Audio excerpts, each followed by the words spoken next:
Bismillahirrahmanirrahim. Alhamdulillahirabbil alamin. Allahumma shalli wa sallim wa barik ala sayyidina Muhammadin amma ba'du.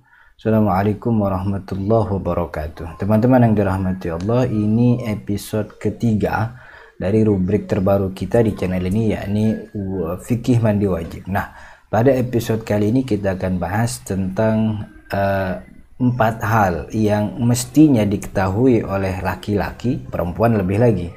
4 hal yang mesti diketahui tentang haid.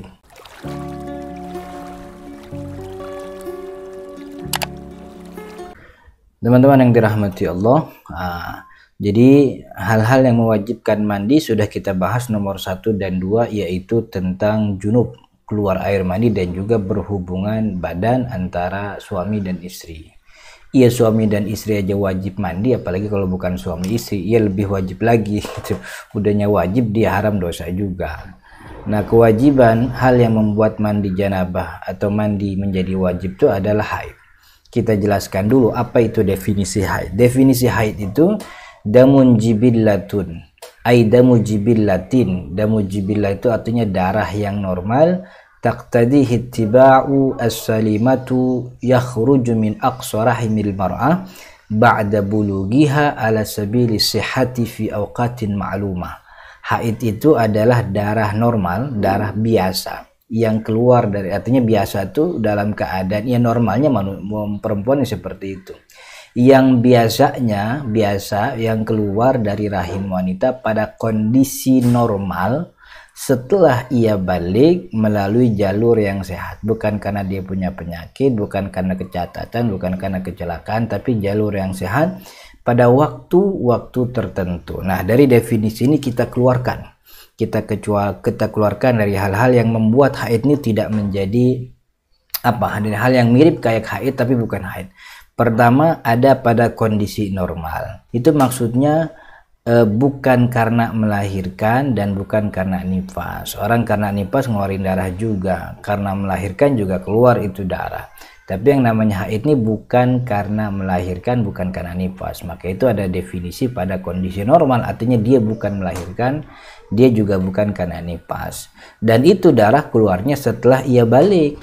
Berapa umur wanita balik? Umur balik wanita itu awal, artinya awal di mana dikatakan balik itu 9 tahun komariah. Artinya kalau belum 9 tahun komariah udah dia keluar darah haid, itu tidak dikatakan sebagai darah haid, tapi darah fasad, itu darah penyakit, atau darah yang keluar ya bukan karena balik, tapi dia bukan haid, artinya dia itu bukan haid.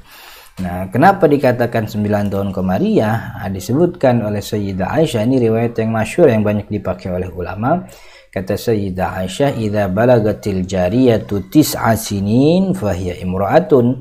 Kalau perempuan itu sudah sampai 9 tahun, maka ia telah menjadi perempuan dewasa, perempuan balik. Nah, kemudian selanjutnya, pada waktu tertentu maksudnya waktu haid itu ada batas minimal, ada batas maksimalnya waktu haid. Dan memang biasanya perempuan tahu sendiri waktu haidnya. Nah, kalau di luar waktu itu maka tidak dikatakan sebagai darah haid, tapi darah istihadhah. Ini definisi daripada haid itu sendiri. Lalu apa dalil yang kemudian mewajibkan haid itu mewajibkan mandi? Sabda Nabi Muhammad SAW li Fatimah binti Abi Jahsh, fa idza aqbalti haidati fada'i shalah. Kata Nabi Muhammad, jika kamu haid tinggalkanlah salat. Wa idza adbarat fal faksili anki dami wa shalli. Dan jika selesai haid, basuhlah darah tersebut dari badanmu, kemudian sholat. Dalam riwayat yang lain disebutkan faktasili wa sholli, mandilah kamu kemudian sholat. Jadi ini perintah dari Nabi Muhammad SAW bagi wanita yang selesai haidnya. Itu kenapa kemudian dikatakan haid mewajibkan mandi, karena setelah berhenti darah haid ada kewajiban untuk mandi. Dalam Al-Quran juga sama, surat Al-Baqarah 22, wala taqrabuhunna, janganlah kalian dekati perempuan haid itu hatta yathur, sampai dia berhenti darahnya. Fa idza tataharna, apabila mereka tatohar itu ada upaya setelah suci, ada kalimat tak tambahan daripada tohar, itu maksudnya upaya untuk upaya yang dilakukan setelah darah itu berhenti? Ya upayanya adalah mandi. Jadi semua ulama tafsir sepakat tatoharnya dia sini artinya mandi janabah. Artinya perempuan yang sedang dalam keadaan haid kemudian darahnya berhenti itu belum boleh halal untuk bergaul. Dia halal bergaul kalau setelah dia mandi junub, karena disebutkan faidza tatoharna gitu, kalau dia telah suci. Nah ini dalil yang kemudian dikatakan kenapa kemudian haid wajib melakukan mandi. Nah kemudian durasi atau masa waktu haid itu berapa lama? Ini penting untuk diketahui ini bagi para bapak, kakak, itu laki-laki yang mungkin punya istri, mungkin punya anak perempuan nanti, mungkin dia punya adik perempuan atau mungkin punya saudari perempuan yang butuh bimbingan dan bingung berapa lama haid itu terjadi. Nah ini minimal masa haid itu sehari semalam minimal. Artinya darah yang keluar dari rahimnya itu terus berkepanjangan sampai jumlah sehari semalam. Artinya kalau cuman darahnya sebentar doang keluar itu bukan haid namanya. Jadi haid itu sehari semalam. Nah maksimal haid itu 15 hari. Jadi darah itu terus keluar sampai 15 hari. Artinya kalau lebih daripada 15 hari itu bukan haid. Biasanya haid itu 6 sampai 7 hari. Itu masa haid. Nah masa suci minimal 15 hari. Karena maksimal haid 15 hari, maka minimal masa suci 15 hari. Artinya begini, kalau orang sudah suci, kemudian belum 15 hari dia darah keluar, berarti itu bukan darah haid, itu namanya darah istihadah. Maksimal masa suci tidak ada batasnya, dalam arti bahwa sangat mungkin ada orang perempuan yang sucinya tuh lama, berkepanjangan, bertahun-tahun bahkan, berbulan-bulan bahkan. Bahkan dalam sebuah riwayat kan satu-satunya perempuan yang tidak pernah haid itu kan Sayyidah Fatimah. Jadi di antara perempuan di atas muka bumi ini Sayyidah Fatimah lah yang tidak pernah terpotong ibadahnya. Kalau perempuan umumnya setengah umurnya dihabiskan untuk haid, tapi Sayyidah Fatimah tidak pernah. Makanya nanti di surga Sayyidah Fatimah itu menjadi Sayyidah ahli jannah. Dia pemimpinnya ahli jannah, orang-orang wanita gitu. Nah dari durasi ini kita bisa pahami jika ia melihat darah kurang dari waktu minimal itu bukan haid. Ini cuma darah sebentar doang itu bukan haid. Dia mesti darahnya terus-terusan keluar selama sehari dan semalam. Maksimal 15 hari itu berarti jika ia mendapati darah keluar lebih dari masa maksimal, hari setelah masa maksimal itu bukan darah haid. Dia darah keluar dari tanggal 1, 2, 3, 4, 5 sampai 15 keluar. Dah selesai haidnya. Kalau masih keluar hari 16, hari 17 itu bukan darah haid, itu namanya darah istihadah. Artinya setelah hari ke-15 dia tetap kemudian wajib sholat lagi. Kemudian masa minimal suci itu 15 hari, maksudnya jika ia melihat darah sebelum masa minimal suci, artinya dia suci baru 10 hari, baru 7 hari kok ada darah lagi, itu bukan darah, itu darah istihadah namanya ya. Jadi ini yang tadi kita bahas, kalau masa suci maksimalnya tidak ada batas. Jadi orang mungkin saja sucinya itu bisa berbulan-bulan, bertahun-tahun, dan itu terjadi juga oleh banyak perempuan di antara kita, di sekitar kita. Ada yang sucinya itu lebih dari 2 bulan, ada yang 3 bulan, bahkan sampai setahun dia tidak keluar darah haidnya. Karena memang maksimal masa suci tidak ada batasnya. Nah, kemudian apa yang terlarang bagi haid? Nah, ini penting. Kalau di episode kedua kita sudah pelajari apa yang dilarang bagi junub, itu juga yang dilarang bagi orang haid. Sama, orang haid nggak boleh sholat, orang haid nggak boleh tawaf, orang haid nggak boleh menyentuh mushaf, nggak boleh juga baca Al-Quran, termasuk tidak boleh diam di masjid. Karena itu perempuan-perempuan haid kalau emang mau ngaji ke masjid, pastikan duduknya bukan di dalam masjid, tapi duduknya itu di sahahnya masjid, di halamannya, halaman yang bukan teras. Duduk di situ sambil menyimak kajian. Atau kalau emang bisa online lah. Jadi jangan sampai dia melanggar ketentuan Allah, dia masuk masjid dalam keadaan haid.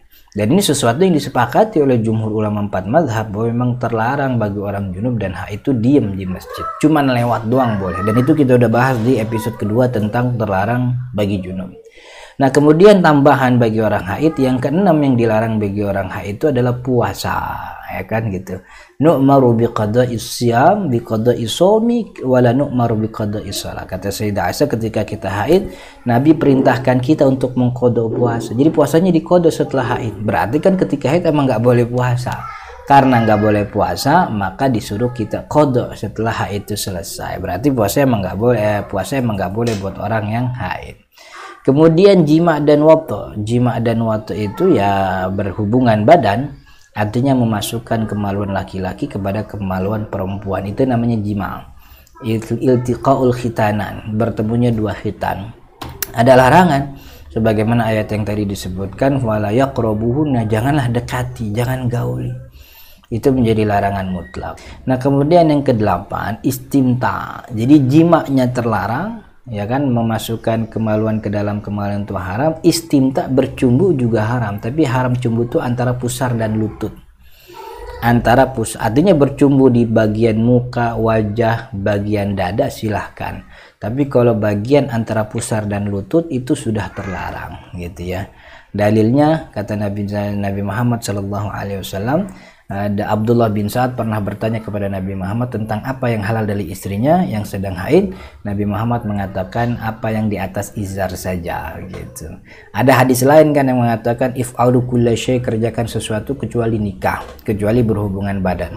Nah, kecuali nikah atau berhubungan badan itu kemudian dijelaskan oleh ulama, maksudnya ya berhubung. Jadi segala sesuatu sejatinya halal kalau lagi haid, kecuali cuma satu aja, yaitu berhubungan badan. Berhubungan badan tuh khitan ketemu khitan.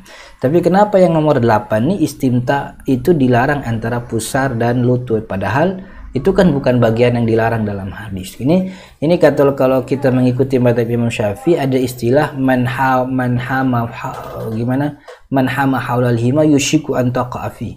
Siapa orang yang jagain suatu ladang, pasti dia bakal masuk ladang tersebut. Jadi maksudnya orang kalau main deket-deket situ khawatir ke bawah-bawah nafsunya sampai akhirnya menikah. Maka dari situlah sudah ditutup. Artinya jangan sampai masuk ke kemaluan. Karena kalau nanti dibolehin semuanya kecuali nikah, ya awalnya sih dia nggak begitu, cuman gara-gara tangan main ke situ, kemudian mulut main ke situ, akhirnya jadi terjadi juga itu jima. Maka daripada terjadi, mendingan dari awal kita larang. Dari mana larangan? Dari pusar sampai lutut. Selain itu boleh. Jadi yang 8 ini memang istihadnya ulama Syafi'i. Yang disebutkan dalam hadis itu kan hanya nikah saja. Nikah itu dalam arti jima atau berhubungan badan. Inilah 4 hal dalam episode kali ini tentang haid. Mudah-mudahan bisa dipahami dan menjadi ilmu yang bermanfaat. Lanjut nanti di episode keempat tentang kewajiban mandi sebab nifas dan juga melahirkan, insya Allah. Assalamualaikum warahmatullahi wabarakatuh.